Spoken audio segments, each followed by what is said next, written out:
Hello అండి. ఇంతకుముందు మన వీడియోలో గణిత శాస్త్రం స్వభావం గురించి నేర్చుకున్నాం కదా. అండ్ ఈ వీడియోలో విజ్ఞాన శాస్త్ర చరిత్ర స్వభావం గురించి నేర్చుకుందాము. వీడియోను చివరి వరకు చూడండి, మీకు క్లారిటీగా అర్థమవుతుంది. విజ్ఞాన శాస్త్రాన్ని ఇంగ్లీష్లో ఏమంటారు? సైన్స్ అని అంటారు. సైన్స్ అనే పదం సైన్షియా సైర్ అనే లాటిన్ పదం నుండి వచ్చింది. సైన్షియా సైర్ అంటే జ్ఞానం అని అర్థం. సో ఈ విధంగా మనకి సైన్స్ అనే పేరు వచ్చింది. ఈ విజ్ఞాన శాస్త్రమే సంస్కృతంలో విజ్ఞాన్ అని అంటాము, అరబిక్లో ఇల్మి అని అంటాము. ఇల్మి అంటే జ్ఞాన సంచయం అని అర్థం. శాస్త్రం అంటే ఏంటో చూద్దాము. శాస్త్రం అంటే జ్ఞానం ప్లస్ పద్ధతి కలిగి ఉండేదే శాస్త్రం. అండ్ ప్రక్రియ ప్లస్ ఫలితం శాస్త్రం. ప్రక్రియ అంటే విధానం. నెక్స్ట్ జ్ఞానం ప్లస్ జ్ఞాన సముపార్జన మార్గం అంటే కూడా శాస్త్రం. అండ్ శాస్త్రీయ వైఖరి ప్లస్ శాస్త్రీయ జ్ఞానం అంటే కూడా శాస్త్రం. మనల్ని ఈ విధంగా క్వశ్చన్ అనేది అడుగుతారు, జ్ఞానం ప్లస్ జ్ఞాన సముపార్జన మార్గం. ఇలా కాకుండా వేరే వాటితోటి మనకు మ్యాచింగ్ ఇచ్చినప్పుడు మనం ఈ అంశాలని గుర్తుంచుకోవాలి. అండ్ నెక్స్ట్ విజ్ఞాన శాస్త్ర స్వభావం అన్వేషణాత్మక స్వభావం కలిగి ఉంటుంది. అండ్ కుతూహల స్వభావం, మార్పులు చేర్పులకు లోనయ్యే స్వభావం, సంచిత స్వభావం, ఫ్లెక్సిబిలిటీ అనేది విజ్ఞాన శాస్త్రం యొక్క స్వభావం. అండ్ విజ్ఞాన శాస్త్ర లక్షణాలు ఇంపార్టెంట్ అండి, ఇవి గుర్తుపెట్టుకోండి. ఈ విజ్ఞాన శాస్త్ర లక్షణాలను షో ఆల్టర్ అనేవారు పేర్కొన్నారు. ఇందులోని అంశాలు అనుభవాత్మకమైనవి, శాస్త్రీయ జ్ఞానం సాపేక్షిక సత్యమే, శాస్త్ర జ్ఞానం శాస్త్రీయ ప్రక్రియ ద్వారానే అలవడుతుంది. అండ్ అనేక విలువలతో కూడుకుని ఉన్నదే విజ్ఞాన శాస్త్రం. అనేక విలువలు అంటే ప్రయోజన విలువ, క్రమశిక్షణ విలువ, సౌందర్యాత్మక విలువ, విరామకాల సమయాన్ని సద్వినియోగించుకునే విలువ, అండ్ బౌద్ధిక విలువ, నైతిక విలువ, ఇవన్నీ కూడా మనకి విజ్ఞాన శాస్త్రం యొక్క లక్షణాలు. అండ్ విజ్ఞాన శాస్త్రం పరిపూర్ణమైనది, విజ్ఞాన శాస్త్రం పునరావృతమైనది, అండ్ మాపనీయమైనది, కొలవగలిగేది అన్నమాట. ఇవి విజ్ఞాన శాస్త్రం యొక్క లక్షణాలు. అండ్ విజ్ఞాన శాస్త్రంలో రెండు భిన్న కోణాలు చూస్తాము. స్తబ్ద దృష్టి, గతిశీల దృష్టి అనేవి విజ్ఞాన శాస్త్రంలో రెండు భిన్న కోణాలు అన్నమాట.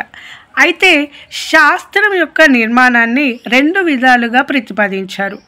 ఎవరు అంటే పిహెచ్ ఫినిక్స్, జేజే ష్వాబ్ అనే వీరిద్దరూ కూడా శాస్త్ర నిర్మాణాన్ని రెండు విధాలుగా పేర్కొన్నారు. ఒకటి సంశ్లేషణాత్మక, దీన్నే ప్రక్రియాత్మక నిర్మాణం అని అంటారు. అండ్ నెక్స్ట్ ద్రవ్యాత్మక నిర్మాణం, దీనినే విషయాత్మక నిర్మాణం అని అంటారు. అయితే మనం ఇంతకుముందు ట్రై మెథడ్స్లో ఎగ్జామ్కి బిఫోరు నేర్చుకున్నాము. ఇవి తప్ప మిగతావన్నీ కూడా సంశ్లేషణాత్మక కిందకి రాయండి అని నేను చెప్పాను. సో మనం ఈ ఆరీటిని గుర్తుపెట్టుకుంటే రిమైనింగ్ అన్నీ కూడా మనకి సంశ్లేషణాత్మక నిర్మాణం కిందకి వస్తాయి. వీటి గురించి కూడా మనం నేర్చుకోవాలి. ఫస్ట్ ఇక్కడ సంశ్లేషణాత్మక, దీన్నే ప్రక్రియాత్మక నిర్మాణంలో పరిశీలన, ప్రయోగాలు, అన్వేషణలు, పద్ధతులు, వర్గీకరించడం, కొలవడం, ప్రక్రియలు, వైఖరులు, ఇవన్నీ కూడా సంశ్లేషణాత్మక కిందకు వస్తాయి. అండ్ నెక్స్ట్ ద్రవ్యాత్మక నిర్మాణం, దీన్నే విషయాత్మక నిర్మాణంలో యథార్థాలు, ఇవి నేను తర్వాత చెప్తాను, ఫస్ట్ ఇవి గుర్తుపెట్టుకోండి. యథార్థాలు, భావనలు, సాధారణీకరణాలు, సిద్ధాంతాలు, సూత్రాలు అండ్ నియమాలు, ఇవి 6 అంశాలు అనేవి మనం గుర్తుపెట్టుకోవాలి. ఇవి ద్రవ్యాత్మక నిర్మాణం కిందకి వస్తాయి. అండ్ నెక్స్ట్ ఇప్పుడు ఒకదాని తర్వాత ఒకటి చూద్దాము. యథార్థాలు అంటే నిజం అని అర్థం. యథార్థం అంటే ఏంటి? అది తప్పకుండా నిజమై తీరుతుంది. అయితే ఏంటి ఆ యథార్థాలు? మన నిత్య జీవితంలో ఎప్పుడు ఎల్లప్పుడూ కూడా అవి నిజంగా ఉండేవే యథార్థాలు. సూర్యుడు తూర్పున ఉదయించడం, భూమి గుండ్రంగా ఉంటుంది అనేది ఇవి యథార్థాలన్నమాట, నిజం అని అంటాము. అయితే ఈ నిజాన్ని యథార్థంగా మారాలంటే కొన్ని నిబంధనలు అనేవి ఉంటాయి. ఈ నిబంధనలను పేర్కొన్నది జేబీ కొన్నెట్ అనేవారు. ఓకే, జేబీ కొన్నెట్ నిబంధనలు గురించి వివరించారనమాట.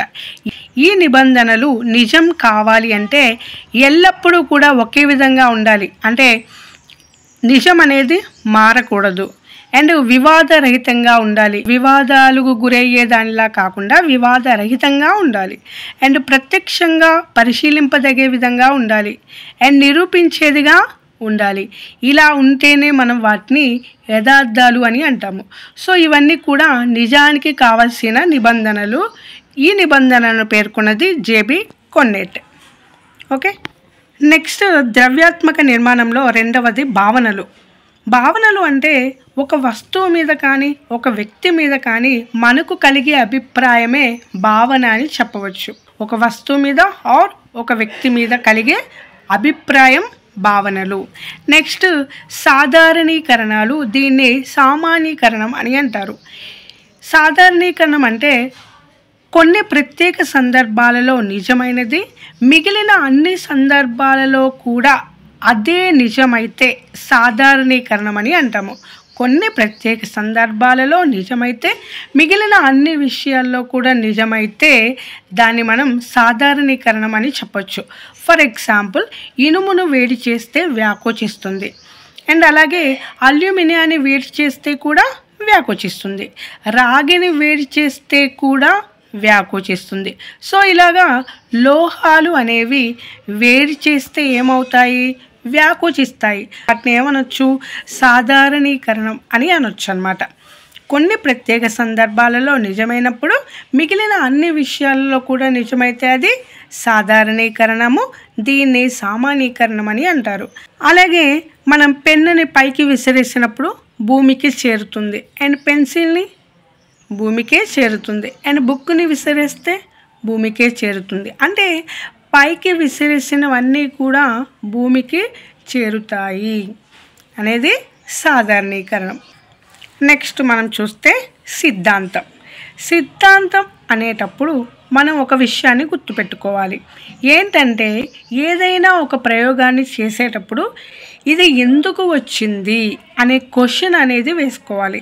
సో ఎందుకు అనేది సిద్ధాంతం. ఇక్కడ చూడండి, కొన్ని సంఘటనలు ఎందుకు అలా జరుగుతున్నాయో తెలుసుకోవడానికి శాస్త్రజ్ఞులు చేసే ప్రయత్నమే. ఎందుకు అలా జరుగుతున్నాయో తెలుసుకోవడానికి శాస్త్రజ్ఞులు చేసే ప్రయత్నమే సిద్ధాంతం. అయితే ఇక్కడ కాంతి రుజుమార్గంలో పయనిస్తుంది ఎందుకు అనే దాన్నే మనం సిద్ధాంతం అంటారు. సో ఆ సిద్ధాంతం ద్వారా వచ్చిందే కాంతి సిద్ధాంతం. నెక్స్ట్, సజాతి ధృవాలు వికర్షించుకుంటాయి, విజాతి ధృవాలు ఆకర్షించుకుంటాయి ఎందుకు. ఈ ఎందుకు దాని మీద వచ్చిన సిద్ధాంతమే అయస్కాంత ధృవాలు అనేదన్నమాట. అర్థమైందా? సో సిద్ధాంతం అంటే ఎందుకు వచ్చింది అని శాస్త్రజ్ఞులు పరిశోధించేదే సిద్ధాంతం. నెక్స్ట్, నియమాలు.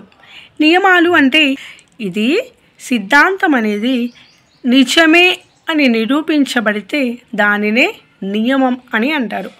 ఓకే, ఇక్కడ నేను న్యూటన్ నియమము అని ఎందుకు రాశాను అంటే, న్యూటన్ ఒక యాపిల్ చెట్టు కింద పడుకున్నప్పుడు యాపిల్ భూమికి చేరినప్పుడు కిందకే ఎందుకు వచ్చింది, పైకి ఎందుకు వెళ్ళలేదు అని ఆయన పరిశోధనలో పేర్కొన్న దాని ప్రకారమే మనకి న్యూటన్ నియమం అనేది వచ్చింది. ఇక్కడ ఎందుకు అనేది చేశాడు, అది దాన్ని మనం సిద్ధాంతం అని అంటాము. కానీ ఆ సిద్ధాంతం ఎందుకు అనేది నిజమని నిరూపించాడు. సో మనం ఏమంటాము, న్యూటన్ సిద్ధాంతము అని అనకుండా న్యూటన్ నియమాలు అని అంటున్నాము. అంటే ఇక్కడ అది నిజమని నిరూపించబడింది కాబట్టి మనం న్యూటన్ నియమాలు అని అంటాము. నెక్స్ట్, సూత్రాలు. తెలిసిన ఉదాహరణ ఆధారంగా ఒక సంకేతాన్ని నిరూపించడం అన్నమాట. అంటే ఏదైనా ఉదాహరణ ఆధారంగా ఒక సంకేతాన్ని నిరూపించడం, అంటే ఫార్ములాని నిరూపించడమే సూత్రాలు అని అంటాము. ఎగ్జాంపుల్ ఆర్కిమెడిస్ సూత్రాలు. అలాగే చాలా ఉన్నాయి కదా సూత్రాలు, ఫార్ములాస్ అని అంటాం కదా అది. నెక్స్ట్ పరికల్పన. పరికల్పన అంటే ఏంటి? ఊహించడం అన్నమాట. అయితే ఈ ఊహ అనేది, ఈ పరికల్పన అనేది 4 రకాలుగా ఉంటుంది. శూన్య పరికల్పన, ప్రకటనాత్మక పరికల్పన అండ్ ప్రాగుక్తిక పరికల్పన, ప్రశ్న పరికల్పన. ఇవనేది గుర్తుపెట్టుకోవాలి. శూన్య పరికల్పన అంటే ఏదైనా రెండు అంశాల మధ్య సంబంధం అనేది లేదు అని ఊహిస్తే, మనం గనక ఊహిస్తే దాన్ని శూన్య పరికల్పన అని అంటారు. నెక్స్ట్ ప్రకటనాత్మక పరికల్పన అంటే ఇక్కడ ఏవైనా రెండు అంశాల మధ్య సంబంధం ఉంది అని నిరూపిస్తే దానిని ప్రకటనాత్మక పరికల్పన అని అంటాము. నెక్స్ట్ వచ్చేసి ప్రాగుక్తిక పరికల్పన అంటే బలంగా ఊహించడం, జరగబోయే దానిని మనం ఊహించి చెప్పడమే ప్రాగుక్తిక పరికల్పన అని అంటాము. అంటే బలంగా జరగబోయే వాటి గురించి ఊహించి చెప్పడమే ప్రాగుక్తిక పరికల్పన. అండ్ నెక్స్ట్ ప్రశ్న పరికల్పన. ప్రశ్న అంటే ప్రశ్న రూపంలో మనం ఊహించడమే దాన్ని ప్రశ్న పరికల్పన అని అంటాము. సింపుల్గా మనం ఎలా చెప్పుకోవచ్చు అంటే యథార్థాలు అంటే నిజమైనవి అండ్ భావనలు అంటే అభిప్రాయం అండ్ సాధారణీకరణాలు అంటే నిరూపణ చేయడం. ఒక ప్రత్యేక సందర్భాలలో నిజమైనవి, మిగిలిన అన్ని సందర్భాల్లో కూడా నిజమైతే దాన్ని సాధారణీకరణం అని అంటాము. సో దాన్ని మనం ఏం చేస్తాము? నిరూపణ చేస్తాము. సో సాధారణీకరణం అంటే ఇక్కడ సింపుల్గా నిరూపణ అని రాయొచ్చు. అండ్ సిద్ధాంతాలు అంటే శాస్త్రజ్ఞులు చేసే ప్రయత్నమే సిద్ధాంతాలు. ఈ ప్రయత్నం నిజమైనప్పుడు దాన్ని మనం ఏమంటాము? నియమాలు అని అంటాము. అండ్ సూత్రాలు అంటే అనుకున్న అంశం సాధారణీకరణం అయితే అది సూత్రాలు అన్నమాట. అంటే ఉదాహరణ ద్వారా ఒక సంకేతికాన్ని నిరూపించడమే సూత్రం అని చెప్పుకోవచ్చు. పదార్థాలు, భావనలు, సిద్ధాంతాలు, నిరూపణలు అండ్ సూత్రాలు ఇవన్నీ కూడా ఏంటి? మనకి శాస్త్ర నిర్మాణంలో ద్రవ్యాత్మక నిర్మాణం, దీనిని విషయాత్మక నిర్మాణం కిందకి వస్తాయి. ఇవి 6 అనేది మీరు గుర్తుపెట్టుకోవాలి. ఇవి కాకుండా రిమైనింగ్ అన్నీ కూడా మనకి దేని కిందకి వస్తున్నాయి? సంశ్లేషణాత్మక అండ్ దాన్నే ప్రక్రియాత్మక నిర్మాణం కిందకి వస్తాయి అనే విషయాన్ని మీరు గుర్తుంచుకోవాలి. అండ్ మోస్ట్ ఇంపార్టెంట్ ఏంటంటే విజ్ఞాన శాస్త్రం యొక్క నిర్వచనాలు, ఇవి కూడా ఇంపార్టెంట్. చూద్దాం. శాస్త్రం అనగా చెయ్యడం అని చెప్పింది కొఠారి. అండ్ శాస్త్రం అనగా అందరికీ విజ్ఞానం అని చెప్పింది NEP 1986. నెక్స్ట్ శాస్త్రం అంటే సత్యాన్వేషణ అని చెప్పింది NCF 2005, సత్యాన్వేషణ 2005. నెక్స్ట్ నిర్మాణంలో ఉన్న భవనంతో ఈ విజ్ఞాన శాస్త్రాన్ని పోల్చింది ఎవరంటే పాయింకేర్.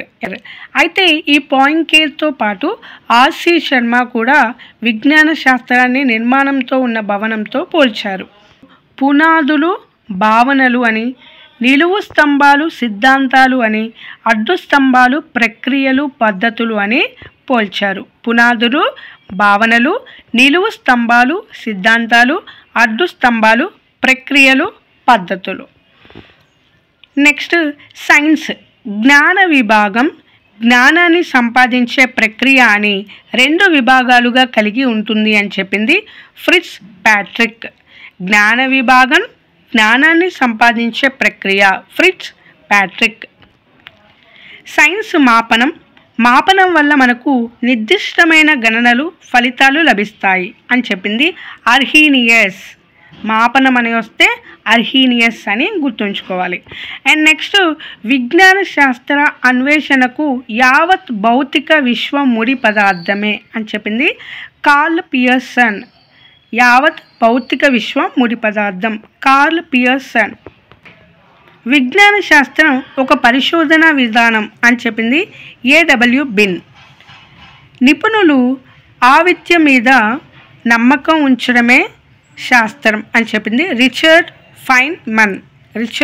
ఫైన్మన్. నమ్మకం ప్రయోగాత్మక పరిశీలనకు ఫలితాలను ఇస్తూ తమ మధ్య పరస్పర సంబంధాలు కలిగిన భావనా పథకాల శ్రేణులే విజ్ఞాన శాస్త్రం అని చెప్పింది జేబి కొన్నెట్.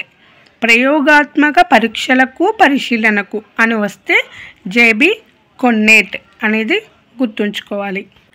అంతే అండి. ఇవి విజ్ఞాన శాస్త్రం యొక్క స్వభావంలో ఇంపార్టెంట్ పాయింట్స్. సో ఈ వీడియో కనుక మీకు నచ్చినట్లయితే తప్పకుండా లైక్ అండ్ సబ్స్క్రైబ్ కూడా చేయండి. Thanks for watching.